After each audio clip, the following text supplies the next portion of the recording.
Hi, I'm Brad Walling with a company here called Ultimate Pest Control, and I've got here one of my scissor traps for our pesky little mole critters that seem to be quite the problem nowadays. Moles are typically pretty territorial, believe it or not, so you might think you've got a bunch of them when really there's only one or two little guys doing as much work as they are. Moles have to eat 70 to 100% of their body weight daily, so they are constantly on the move. They never really stop for the most part. They don't hibernate. They're still going through the winter, so that's why you're seeing so much stuff going on. Now, just because you've got a big mole mound doesn't mean there's a big mole. All that means is the amount of dirt he's pushing out. It's how far down in the ground that mole's gone. So if you push back that giant mole mound, believe it or not, the hole size is still only about that big, which is, just absolutely incredible considering that maybe the biggest mole that I've ever caught was maybe that. Moles make a couple different types of runs or tunnels, what they call them. A lot of times, typically, you'll see what they call their feeder run, which is those tunnels you see across the soil type of a thing. But also, they have their deep permanent runs, which unfortunately that's what they're doing when you see that big mound of dirt, is that they're moving all that dirt out that they've excavated for their permanent runs. So if you're seeing a mole mound, Mr. Mole's probably moving in. Part of getting these traps set is also setting it right. Anybody can set a trap, but what makes a good trapper is how they set the trap.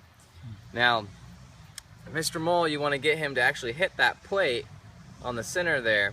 So you can't just set it down on the surface necessarily, because Mr. Mole's not always necessarily that big.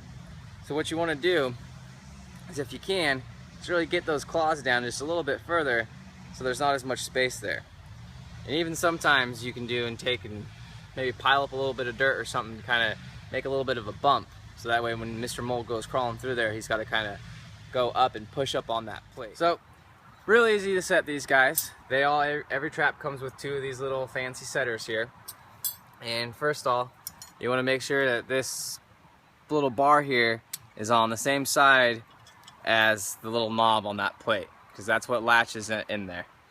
And then from there, you just take these guys, put one right underneath there on there, and then the other one. And the trick here is you make sure that that bar right there goes in the middle here.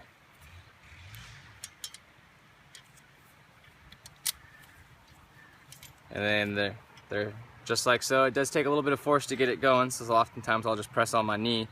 But then from there, you just squeeze them tight, take that bar, stick it right underneath that where that tab's at, and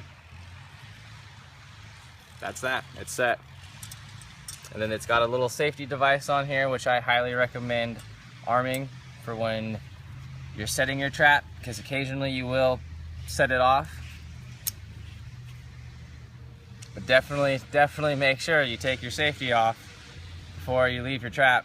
Otherwise, you won't catch your mole.